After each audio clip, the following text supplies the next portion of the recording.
boa noite já, né? Horário de verão, sim. amamos, só que não. Oi, gente, tudo bom? Obrigada a vocês que estão aqui. A gente vai fazer mais uma mesa das Elviras esse ano. Esse ano tiveram várias mesas, né?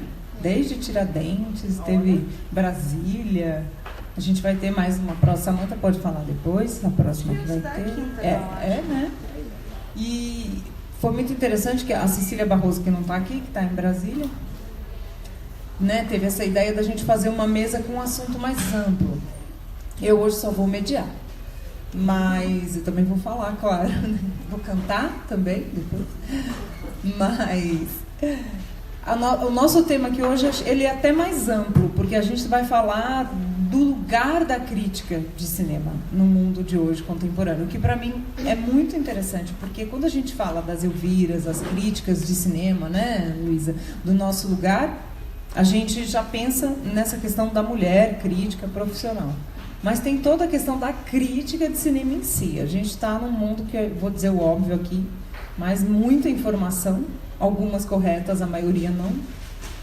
A formação do olhar, eu acho que fica mais ainda para um outro plano. Né? Marcelo Lira, que está aqui, é crítico de longa data, professor, ele sabe muito bem disso. Mas eu acho que continua sendo muito necessário.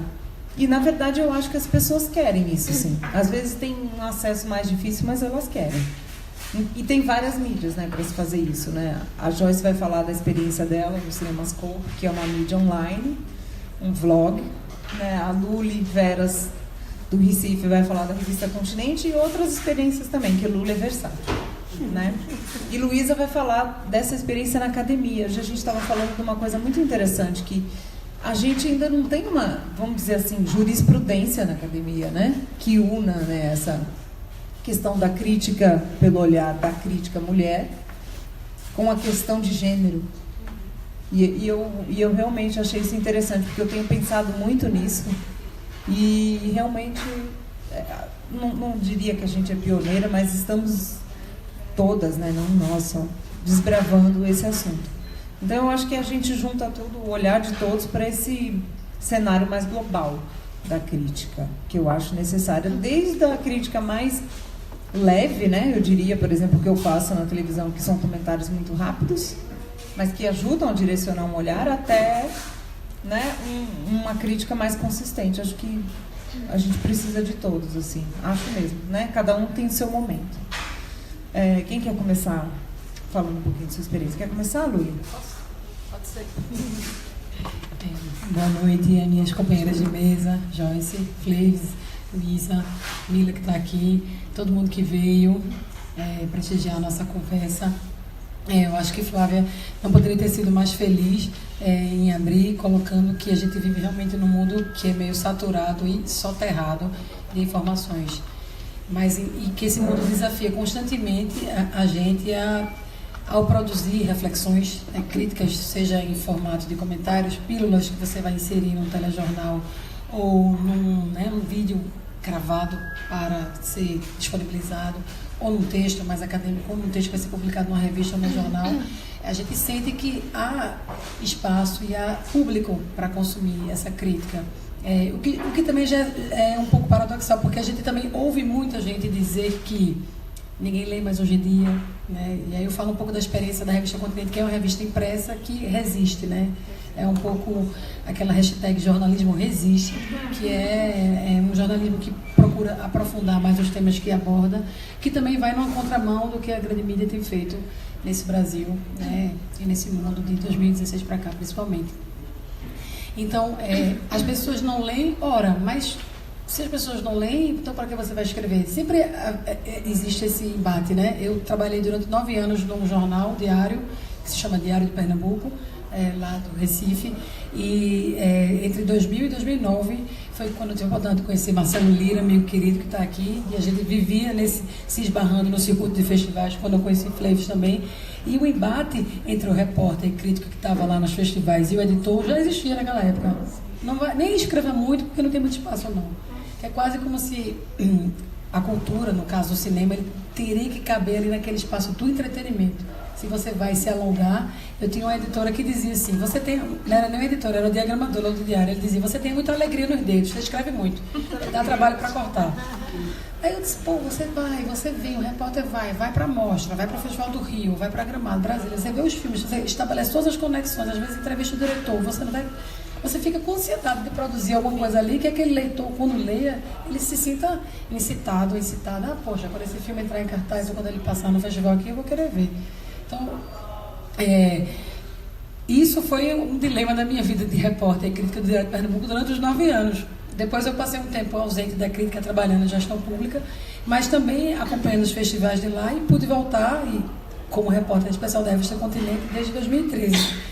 E aí foi uma outra experiência, que era a experiência de você trabalhar numa revista mensal, que te dá mais espaço para você poder escolher um tema e não fazer apenas assim, a revista tem um site, então se você quiser fazer um texto de um filme específico, você tem a janela lá do site, mas por que a gente não aproveita que existe a revista e o espaço de uma reportagem, pode fazer um texto que possa construir uma ideia, enfim, e você sair alinhavando vários filmes e podendo trazer o olhar de vários diretores e pesquisadores para determinado assunto.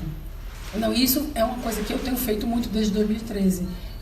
Existe o espaço da crítica na Continente Online e existe o espaço dos textos mais maiores e mais profundos, em que você pode inserir a criticidade, que é algo intrínseco ao que todas nós fazemos, naquele texto que ele vai ficar ali, digamos assim, na fronteira borrada entre uma reportagem, entre um artigo, entre uma crítica, né?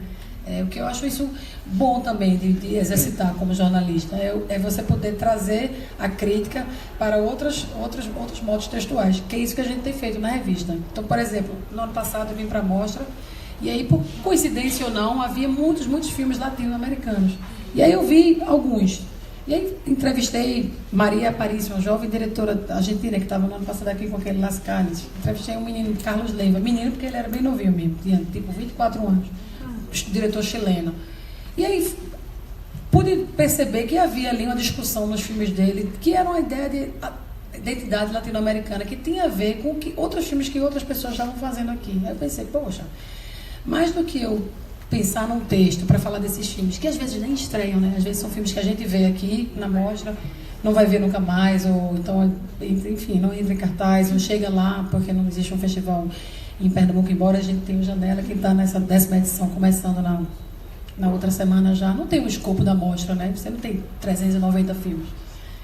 Enfim, então, eu tenho essa liberdade lá na revista de propor matérias e reportagens que possam trazer esses filmes que eu vi e que possam trazer um olhar crítico a partir desses filmes e construindo argumentos, construindo pontos para fazer chegar a temas maiores. Então, por exemplo, nessa matéria que discutiu a ideia de identidade da América Latina na produção contemporânea, pude contar com um auxílio luxuoso da pesquisadora crítica Luísa Zweig aqui, porque eu pensei, poxa, mais do que o meu olhar, eu gosto sempre de referendar com outro olhar.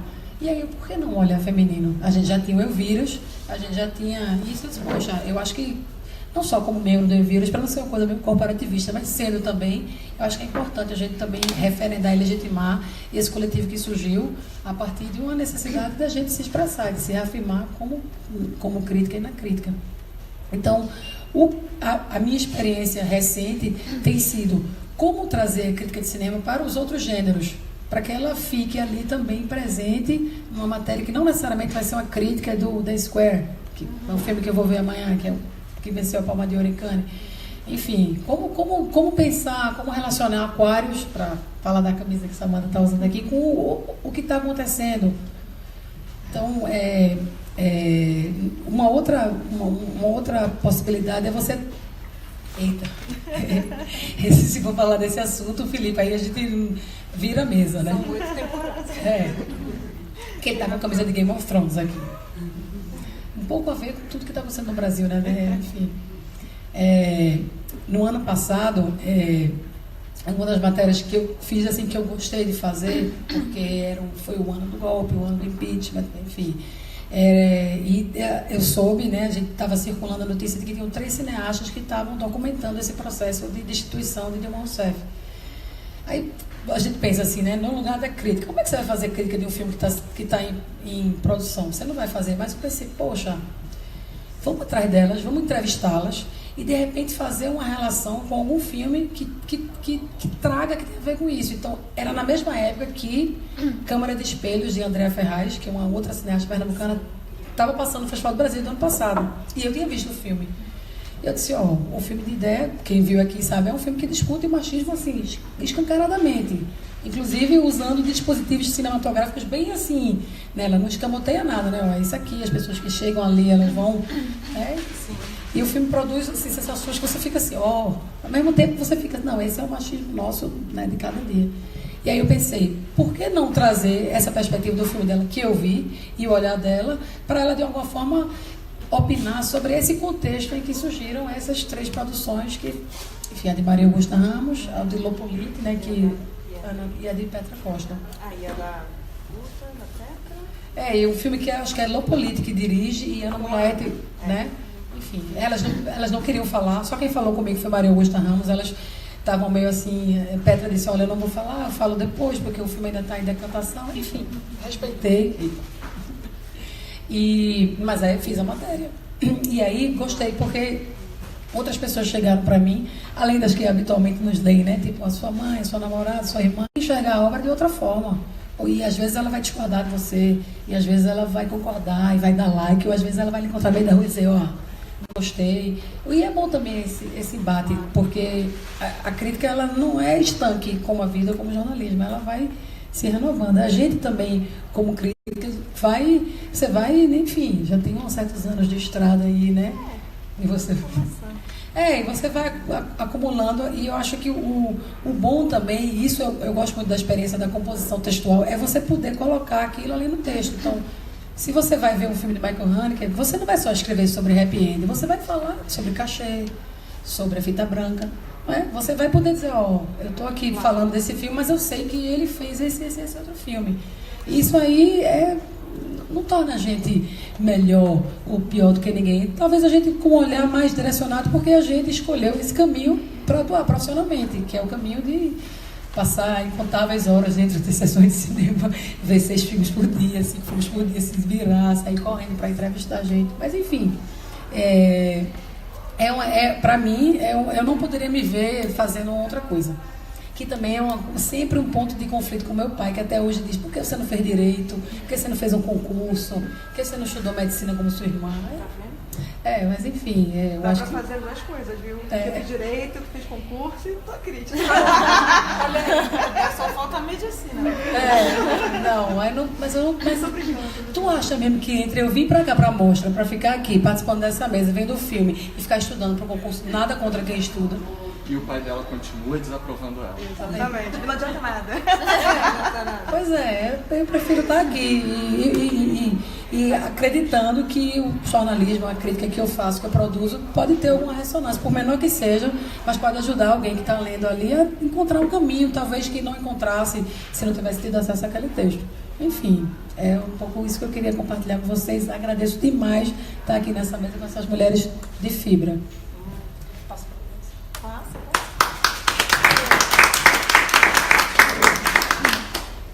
Eu sou a Joyce. Eu acho que, ao contrário delas, quando eu me formei, assim, quando eu, enfim, entrei no mercado de trabalho, no mundo do jornalismo, que é uma coisa, esse mundo do jornalismo é uma coisa cada vez mais abstrata, também ampla, ao mesmo tempo, eu já meio que entrei, assim, no mundo online, né? Logo de cara, eu já fui jogada nesse contexto, e acho que é natural até, pela minha idade, pelo momento, né, que o jornalismo estava vivendo. Eu comecei trabalhando no Estadão e eu acompanhava muito a Flávia lá também. Super fã. Mas eu era foca também, tá? E mesmo trabalhando no Estadão, né, que é o impresso, eu trabalhava numa editoria que fazia a edição do jornal para tablet. Então, eu estava dentro do impresso, mas eu estava com o pezinho no digital, né? Então, eu nem considero assim que eu trabalhei impresso, porque era uma outra linguagem, né, uma outra vertente, muito diferente. E aí eu criei o Cinemascope em 2011. Eu comecei a me interessar e me aprofundar mais, direcionar, né, mais meus estudos com relação ao cinema. E aí eu criei o Cinemascope um pouco com essa ideia que a Luciana falou, de tentar propor um novo olhar que de repente não teria espaço nos lugares onde eu trabalhei, enfim, não estaria muito de acordo com isso. E aí quando eu criei o site, justamente, enfim, 2011 parece que faz pouco tempo, mas em termos de internet, se você for pensar, é quase uma era, né? E aí tava muito uma discussão, assim, no começo de uma discussão relacionado àquele mito, assim, um pouco de, texto pra internet tem que ter 2 parágrafos, senão as pessoas não leem. Então isso era meio auge, assim. Hoje em dia eu acho que eu nem sei se discute muito isso, acho que nem tanto, a gente já tá em outro estágio dessa discussão. Mas você sabe que essa é uma grande ironia, assim, me enganaram, né? Me venderam errado. Que quando era só impresso, a gente pegou essa época, né? Eu acho que nós somos a última geração que pegou o impresso, só impresso, né? Quando eu comecei já estava surgindo online. Mas que diziam, porque com o online vai ser maravilhoso, que você vai ter o tanto de espaço que você quer para escrever. Mentira. Aí o online ficou... Não, no online ninguém lê mais que 2 parágrafos. Eu falo, então, não chegou esse dia, assim, estou esperando ele ainda. E continuo ignorando, aliás, essa regra aí, mas tudo bom. Exatamente. E aí eu fiquei pensando, bom, eu vou criar esse portal. E ele, quando eu criei esse portal, desde o início, assim, ele já foi criado e guiado por um espírito colaborativista, assim, sabe? Porque é colaborativo. Porque eu nunca pensei que eu poderia tocar um portal assim sozinha. E eu até admiro quem faz isso. A Luísa, do Mulher de Cinema, por exemplo, eu fico chocada, assim, com o que ela consegue produzir sozinha. Mas eu sempre tive essa ideia de formar uma equipe, então eu fui juntando, tinha um pessoal do meu equipe que se formou comigo, enfim, amigos da área, o pessoal de outras universidades. A gente foi juntando um pessoal para formar uma equipe, para juntar forças mesmo, né, de pessoas que compactuavam, assim, comigo nesse sentido. E aí a gente foi criando isso junto. Então, desde o início a gente buscou se afastar um pouco dessa ideia de que texto na internet tem que ser 2 parágrafos, que as pessoas têm preguiça, então a gente bancou isso desde o começo, assim, essa questão de tamanho de texto, uma coisa mais, ou questão do aprofundamento, então a gente não tava com essa ideia mesmo, tipo, se a pessoa quiser ler, se ela quiser se interessar, a gente vai oferecer esse outro conteúdo. E aí do ano passado pra cá, a gente resolveu que a gente ia focar no nosso canal do YouTube. Porque antes o nosso canal ele funcionava um pouco como um depósito assim, de trailers, uma entrevista ou outra que a gente fazia. Ele não era usado de uma forma exclusiva, específica para criar conteúdo para ele. E aí, enfim, depois de pensar muito, porque eu fiquei refletindo muito essa questão da exposição, né? Sim. Porque é muito complicado isso. Não sei se as pessoas pensam, refletem sobre isso, mas para mim era uma coisa muito séria, sabe? Eu expor o meu rosto, enfim. Numa coisa que vai ficar lá gravado para sempre, as pessoas podem eventualmente baixar e subir em outros lugares, enfim, é uma coisa que uma vez que você disponibilizou, já era, né?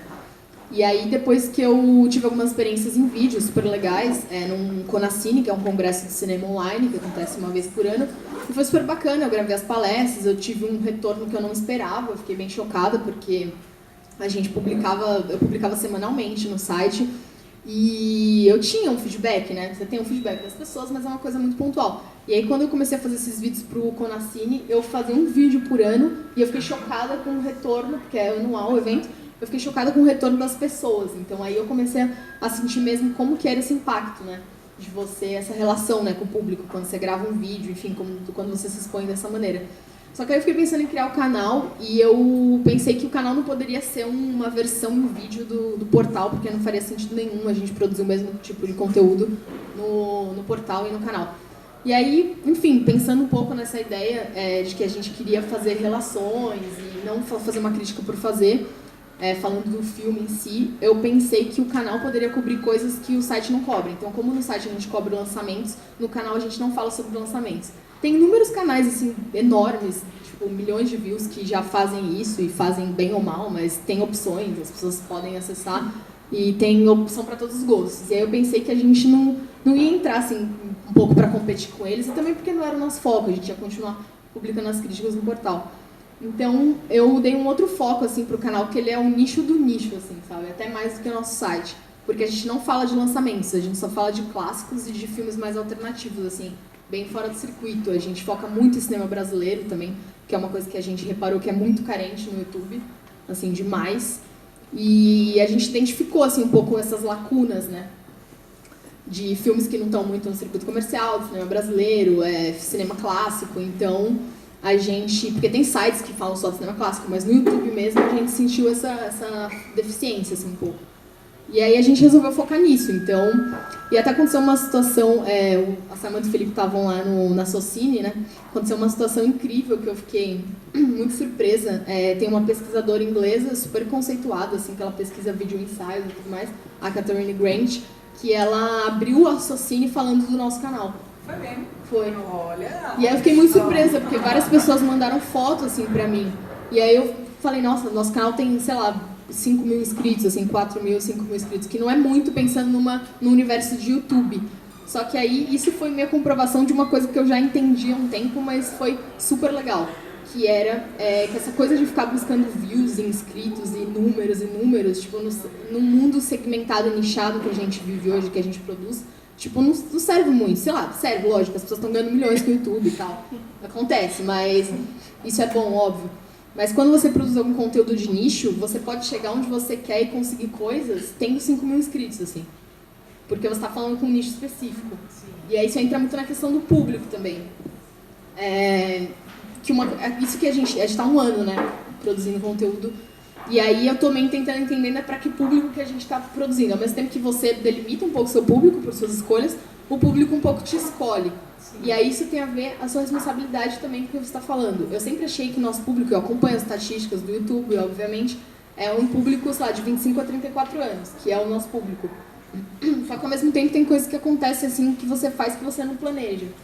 Por exemplo, a gente fez um review do filme A Guerra do Fogo. E é um filme que, tipo, não tinha vídeo nenhum sobre ele no YouTube, porque a gente pesquisou.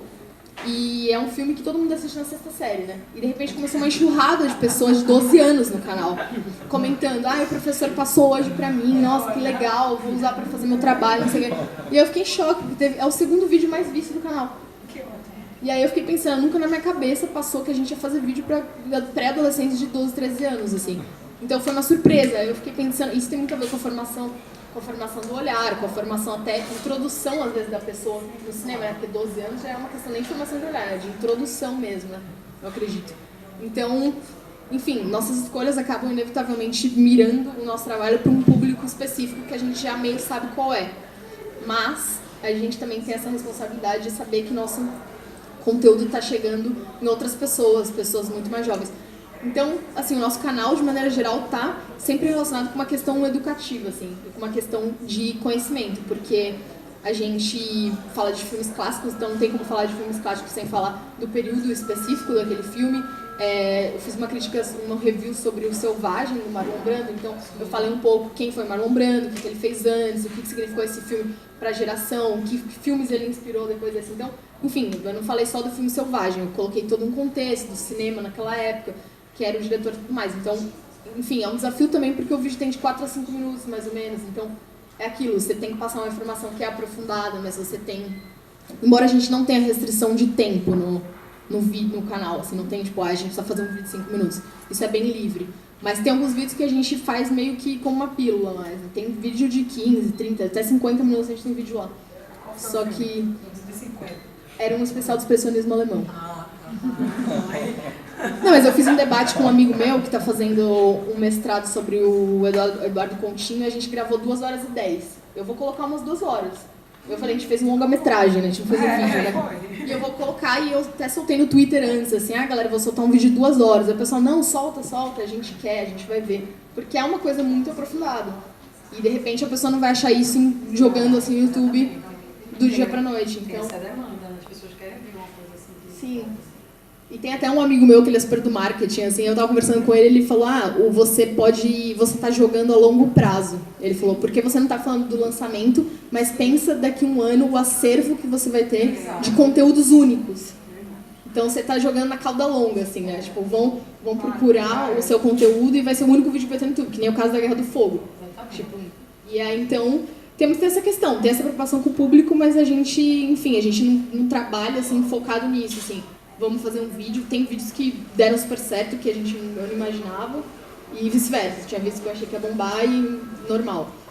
Mas eu acho que tem muita essa questão do público, e só para encerrar, tem uma coisa também que eu acho que é um desafio que a gente vive sempre quando a gente faz Mês das Elviras, que é a questão dos homens, da quantidade de homens presentes e tudo mais. E aí tem a ver com a questão do canal também. Quando a gente chega... que é até uma coisa que a gente já discutiu internamente, né, um pouco, que a gente não tem muita resposta, mas é uma questão.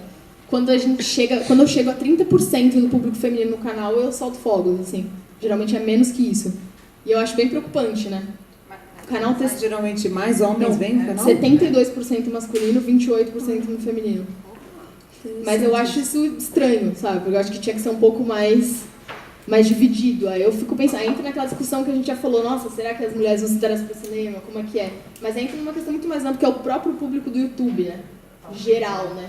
De repente, sei lá, tem que ter um cruzamento de dados aí pra tentar descobrir Qual é a qual faixa média da idade do pessoal do... 25 a 34. 25 a 34. É o maior, né? É jovem, mas não é muito, né? Não é muito bom.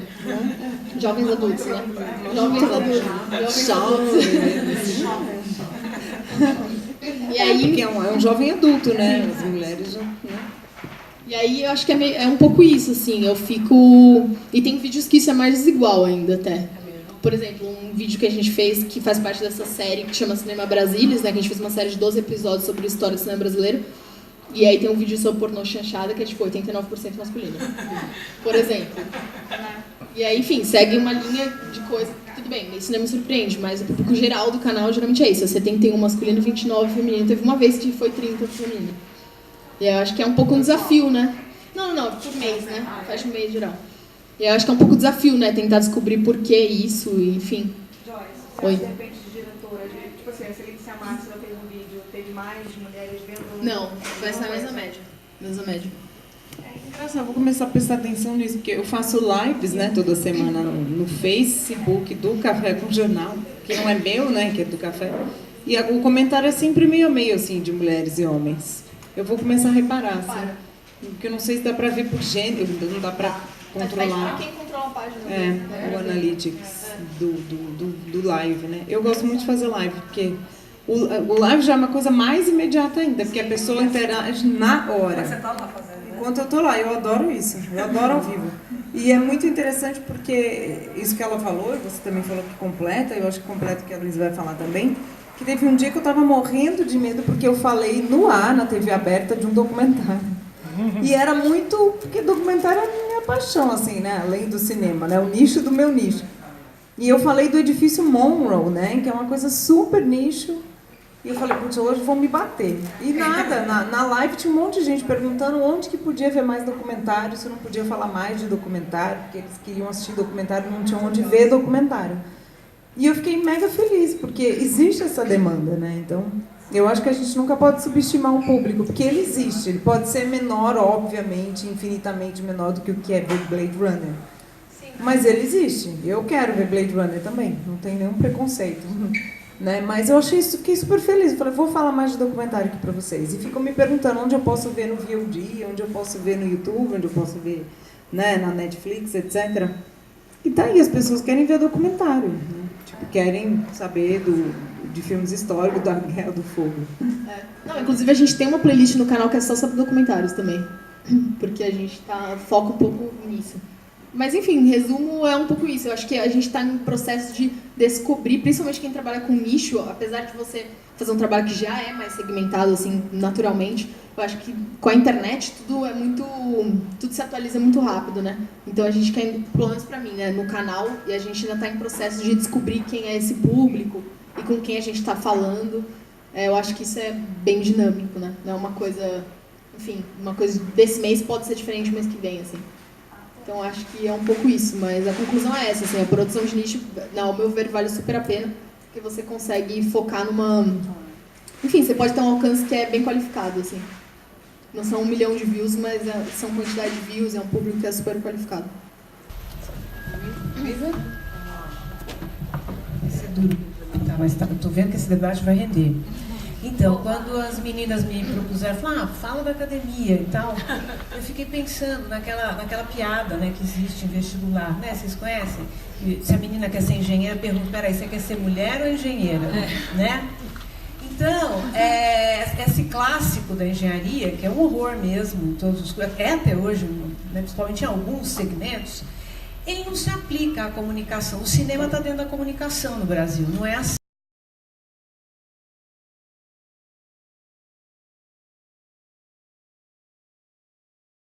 Então, E bolsas, bom, eu não podia nem pensar em bolsa, essa é a minha experiência, né? Então já tinha filho para criar, escambau, sem bolsas, bolsas não dava, porque, enfim, então eu tive que me virar. Meu doutorado eu tinha 3 empregos, eu saía de casa de 7 da manhã, voltava à meia-noite. E fez um doutorado. Mas vou te contar, não foi aquele que eu queria completamente, foi o que deu para fazer, né? Mas claro, fiz, a gente faz, assim mesmo, não tem problema. Não faz o ideal, mas faz. Não pelo tema, eu digo, mas né, você não chega até onde você queria, não vai e tal, tem que abrir mão de uma série de coisas. Então, a questão da relação estudos de gênero, cinema e tal na academia, ela antecede o resultado, ela já começa lá atrás, né? A Lígia Fagundes Telles, uma vez numa entrevista, contou que ela e a Hilda Hilst foram as primeiras mulheres da geração delas a fazer direito. No que isso dava? Bom, não tinha banheiro para mulheres dentro da universidade. Quando a gente fala em espaço, é espaço mesmo, né? E hoje não é assim, certo? Não é mais assim.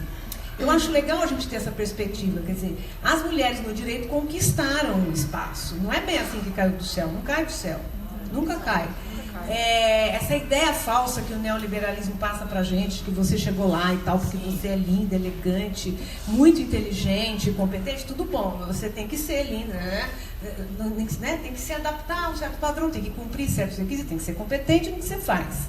Mas se a gente está aqui, né, se todos vocês estão aqui, isso se deve a muita luta, muita coisa que existiu, e eu acho muito importante, tão importante quando fala da importância do Marlon Brando e tal, que hoje ninguém sabe quem é, mal e mal ouvido falar e tal, saber que houve lutas e por que isso é assim nessa área. Bom, gente, o cinema novo, você soube falar na Helena Sober, né? Vocês já ouviram falar em mais alguém? Então, eu não conheço em profundidade, e isso é uma coisa que eu acho que a gente tem que se colocar. A história, por exemplo, dos outros países latino-americanos, mas eu sei que na Venezuela havia um grupo de documentaristas, o Grupo Miércoles, nos anos 70, que foi a primeira grande onda de feminismo no Brasil, nos países, era a Ano Internacional da Mulher, né, 1975 e tal. E elas são uma referência para cineastas, inclusive, para as novas cineastas, uma série de coisas. Nós não tivemos isso. É isso mesmo. As primeiras feministas, o primeiro grupo que eu ouvi falar feminista, que usava a palavra feminista, era o Grupo Séries. E a Branca Moreira Alves era socióloga. Então, é nesse contexto que você vai encontrar as coisas, né? E eu acho que a gente está vivendo hoje uma que a gente chamaria talvez de uma segunda grande onda feminista. Primeiro, um grande diferencial, ninguém tem vergonha de dizer que é feminista. Isso, você chegar numa reunião de sindicato e falar que é fazer uma reunião das mulheres, já era um problema. Então, se vocês olharem com atenção tudo que aconteceu... Hoje o pessoal tem vergonha de ser sindicalista. Pois é. Nem me fala. Que também é ruim, mas enfim, é isso que está acontecendo. Então, se vocês olharem um passado bem recente, vocês vão ver assim, movimento de mulheres, não tem a palavra feminina, só mulheres. Um malabarismo para descrever. Para descrever o negócio, para não dar muita briga com todos os grupos. Eu me lembro de um grande encontro na PUC, aconteceram vários, que as prostitutas não puderam entrar porque a Liga das Mães de Santana não podia. Tinha toda essa discussão que hoje eu vejo de uma certa forma caiu por terra. Mas também a gente tem uma outra realidade. Em que, por exemplo, aquela frase da Simone, né, a gente não nasce mulher, a gente se torna mulher, está cada vez mais correspondendo mesmo à realidade. Quer dizer, a gente tem... o que é ser mulher? É nascer biologicamente mulher? Né? Nós temos outras questões hoje sendo colocadas, né? Que deixam a gente meio sem chão quando fala, inclusive, o que é um movimento feminista, o que é um programa feminista, um olhar feminista. Mas eu sinto que aos poucos, com tudo isso e com todos esses nossos desafios, que não são poucos, você tem uma abertura de espaços. Pela primeira vez eu estou ouvindo falar, por exemplo, na Universidade de São Paulo, tem pessoas, tem um grupo tentando articular um grupo de pesquisa que gira em torno de estudos de gênero, dentro da comunicação. Que não é só de mulheres, da ECA. Né? Elas fizeram o primeiro encontro, um simpósio agora em junho, tá? Mas não está dentro do cinema, mas já está dentro da comunicação. Já dá para fazer, dali a pouquinho, junta uma daqui, uma dali, vai rolar um grupo provavelmente multidisciplinar, que tudo bem, que eu acho legal, acho uma perspectiva interessante, né? Você tem o Pagu na Unicamp, mas o Unicamp, Pagu, eu só consigo me lembrar da Carla Bessa. As outras componentes trabalham com a questão da mulher, mas não trabalham com a questão, por exemplo, da estética no cinema, no audiovisual. Por conta disso, no atraso, porque quando você vê qualquer trabalho, as bibliografias são do 20 anos atrás, assim, né? E tem um monte de coisa que não é incorporada, que não é vivenciada, que não está ali reunida. Então, eu acho que isso é uma coisa muito importante quando a gente tem um coletivo, por exemplo, de críticas, e quando a gente fala como que a gente pode ajudar, que tipo de ação eu posso propor para que isso se expanda, tentar chamar essas pessoas, se articular, vamos fazer encontros, vamos, né? Porque ajuda, né? Parece brincadeira, mas uma pequena bibliografia e tal ajuda pra caramba. Aonde que você vai? Se quiser fazer, eu posso procurar fulano, eu posso ir a tal lugar. Às vezes não dá para ir para lugar nenhum, você tem que se virar com o que você tem. Mas começa a surgir. Eu sou coordenadora do grupo de cinema da Intercom, então veio uma garota do Rio Grande do Norte com um trabalho muito legal sobre identidade latino-americana, falando das mulheres. Não tem um grupo de pesquisa que trabalhe com isso, mas tem ela lá e ela encontrou guarida, ela encontrou orientação, e isso é muito importante, né? Então você começa a ter um pensar, né, uma reflexão sobre, que vai deixando de ser apenas um sonho, eu brinquei, eu chamo de felicidade clandestina, né? Que vai um pouquinho além daquela conversa entre amigos e tal. Porque sem isso você não tem muito como materializar uma pesquisa, falar em pesquisa acadêmica de verdade. O que foi feito, não chegou? Alguém aqui já ouviu falar no Grupo Séries? Não, né? Publicaram pra caramba. Então, onde estão essas publicações? Por que elas faziam? Como que era esse coletivo? Como que funcionava? Então, isso é muito importante, né? Você ter como referência. Então, toda e qualquer iniciativa nesse sentido, eu acho que é bem-vinda, porque nós estamos vivendo uma segunda grande onda e tal, mas não quer dizer que ela não vai ser varrida da história. A gente está vivendo um momento também de grandes conflitos, discussões ideológicas, né, terríveis, violentas, sobre todas as questões. Então é bobagem achar que só porque estamos aqui e tal, está tudo bem, então a gente está indo só para frente, né, avançando, ampliando o espaço. Não é verdade. Não. Se não soubermos defender esse espaço que a gente tem, que foi conquistado, e expandi-lo, vamos ficar nisso, certo?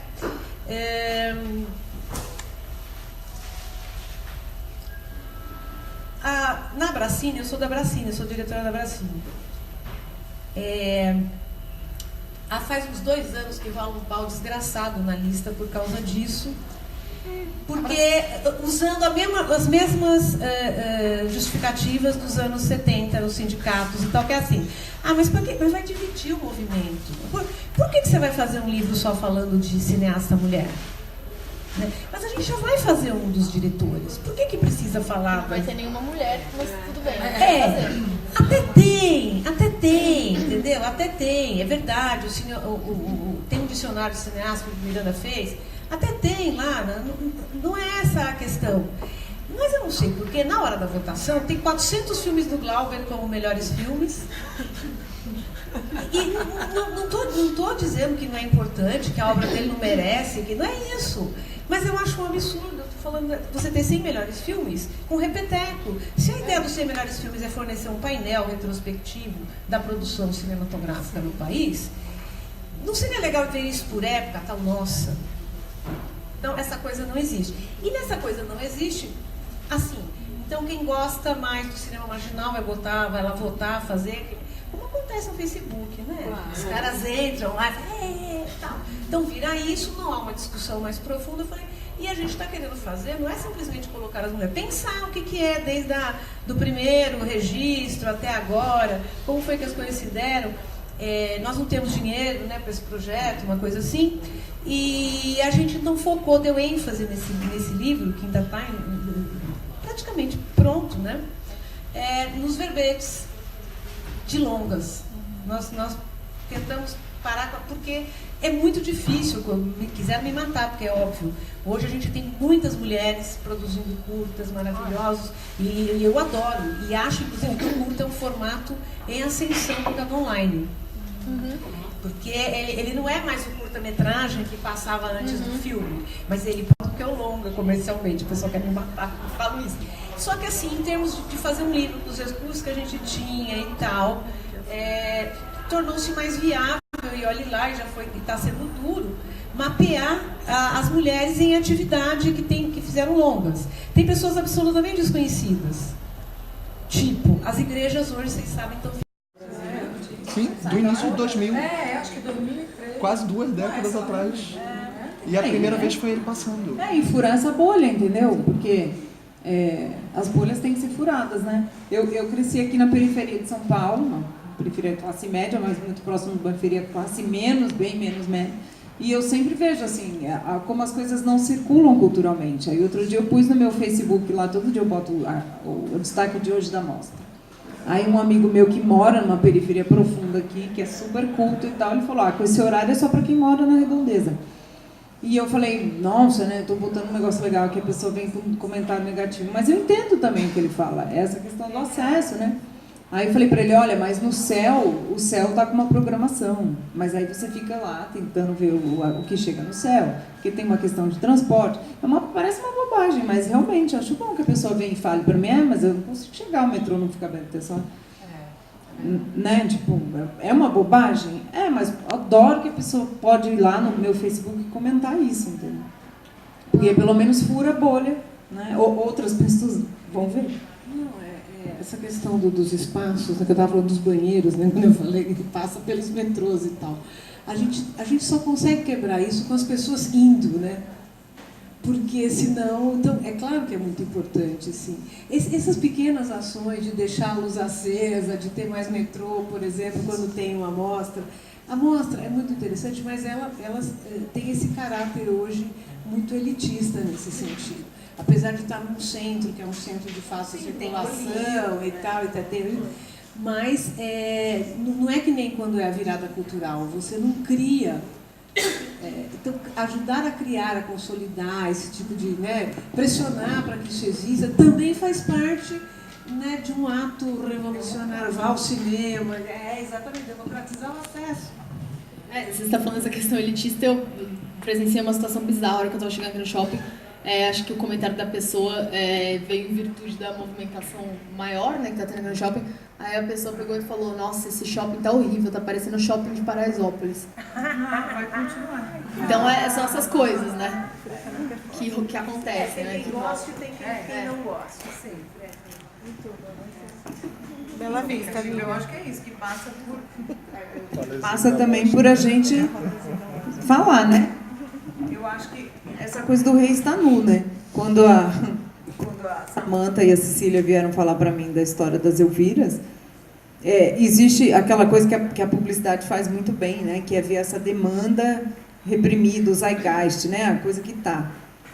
Que aí fala, nossa, é mesmo! Aquilo sempre teve com você, dentro de você, né? E como a gente não pensou nisso antes, e não é excluir ninguém. É só ter mais um grupo de conversa, né? Ninguém vai excluir ninguém aqui, pelo contrário. Acho meio bobo isso, né? Assim, você falar, porque o grupo de cineastas negras vai excluir o grupo das cineastas brancas. como se isso fosse... porque o grupo das diretoras mulheres vai excluir o grupo dos diretores. Ninguém vai excluir ninguém, sabe? Tipo, é só para poder uma plataforma de discussão, né? Existe esse ranço, né, de elitismo, né, ligado à história do cinema, que é um pouco, ele estava falando, né, do cineasta ser rico, do crítico ser alguém sempre ligado, né, a uma família de classe abastada, né, enfim. Então, existe uma tradição que vincula o cinema no nosso país, né, o bom cinema, ao ter acesso a alguns lugares. Então, a discussão acaba passando por aí. Não é visto como prioridade, eu sinto isso até hoje mesmo, que é uma mostra, todo o peso que ela tem, não é visto como prioridade, como é visto, por exemplo, um show num parque, não é, né, de se fazer mais sessões gratuitas, de se abrir para um grande público. A reação, e quando se abre, a reação é essa aí, nossa, está parecendo Paraisópolis, né? Porque aí tem aquela imagem do cinéfilo, aquela figura, né?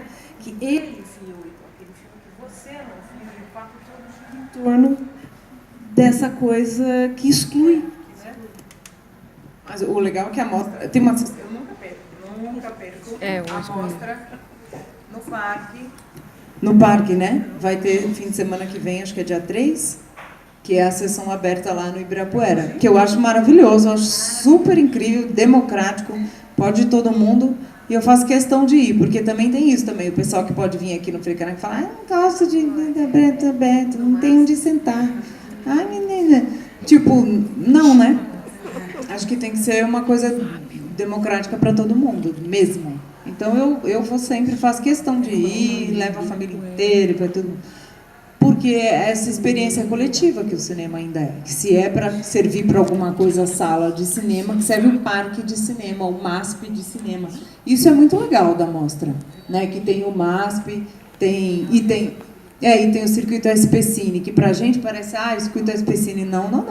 Eu já fui em várias salas da SP Cine e as que eu fui são incríveis, assim, o som é bom, o teatro é bom, é realmente respeitar as pessoas que vão lá, não é assim, põe aí uns banquinhos, aí uma tela. Os que eu fui eram muito bons mesmo. São boas, dignas, é o que as pessoas merecem. E com filmes legais, assim, eu sempre fico de olho no circuito SP Cine, né, do céu. Eu, na verdade, falo sempre, aí já estou devagando, que para mim toda escola pública nesse país tinha que ser um céu. O dia que a gente tiver toda escola pública como um céu, acho que a gente chega em algum lugar, assim, mesmo. Porque eu acho que, né, sem fazer campanha, porque isso é por vários mandatos, não é de um ou de outro. Mas eu acho interessantíssimo o circuito do céu. Para teatro, né, moda. O pessoal, eu que sou mais ligada à moda que gosto, o pessoal da Fashion Week tem esse acordo, acho que é por obrigação até, mas o Paulo Borges faz isso muito legal. Eu já vi desfiles que foram exatamente iguais no céu como foram na Fashion Week. E depois teve uma aula, um workshop para as pessoas de vários céus. Eu acho isso o mínimo. Assim, sem fazer proselitismo e fazer campanha. Acho o mínimo, né? Uma ação pública. Cinema também, a mostra. Tem o Cineolido também, que eu acho incrível. Eu adoro ir lá no cinema. Eu e o Merten, a gente vai no cinema. Enfim, gente, desculpa, divaguei, mas... Tem mais questões? Senão acho que a gente vai ter que encerrar, porque... Desculpa, gente, a gente divagou loucamente aqui. Já deu longa metragem. Vocês querem concluir? Não, acho que não. Gente, tem alguma pergunta, alguma coisa mais? A Salolina, né? Se você não fazer nenhuma pergunta. Nenhuma colocação. Peraí que eu vou falar do Marcelo. Mas, assim, eu acho... A gente está discutindo aqui o espaço da crítica. Eu acho que a crítica tem espaço, sim. Eu ainda acho que as pessoas precisam... Precisam não, assim como eu preciso. Eu não sou uma pessoa que é especializada, tenho um ouvido especial para música clássica, nem cultura suficiente para formar ninguém. Eu adoro ser informada e formada por pessoas que me dão essa guia, um farol. Eu acho que as pessoas gostam, precisam de faróis em várias áreas. Né? Cinema é uma delas e eu não acho que a crítica vai morrer. Assim como eu não acho que o jornalismo vai morrer. Essa conversa de jornalismo vai morrer desde que... Faz tempo, né? Já agoniza, né? Balança, mas não cai. Enfim, eu acho que é isso. Eu acho que os espaços são múltiplos, né? E a gente mais une do que separa, né? Como diz a Joyce. Na verdade, eu acho que um complementa o outro. Né? Todo mundo se complementa. Desde o mais leve, que eu tenho feito bastante, que é a TV aberta, que eu me divirto. Gosto mesmo. Que para mim é um super desafio. Falar em 1 minuto de um filminho, dar alguma informação. Até a academia, né, o YouTube, revista. Tem mais meios aí. Né? Aula. Marcelo que está aí, ó, grande professor. Canal Elviras. Eu adoro dar aula também. E Luli também podia dar, né? A Joyce já dá online. Presencial também, tudo na aula na casa. É verdade, tá? olha aí. É isso, gente. Desculpa, falei pra caramba. Não, a gente pode agradecer, né? Queríamos agradecer aos que vieram aqui, aos que vieram de coração, aos que vieram obrigados, aos que deixaram de ver filmes. E vamos esperar, Samanta, nossa próxima mesa, Elviras. E agora pode deixar que quando eu voltar para o Recife, eu vou dizer para o pessoal do Janela, ó. Pois é, abre uma janelinha pra nós. Convida aí, Elviras.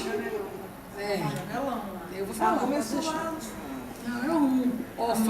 Ou não tem off-brother, off-window. Você pode fazer um negócio Isso aqui assim. também é off, né? É off lá. É do off que a gente vai chegar. É isso aí. Obrigada, gente. Obrigada. Obrigada.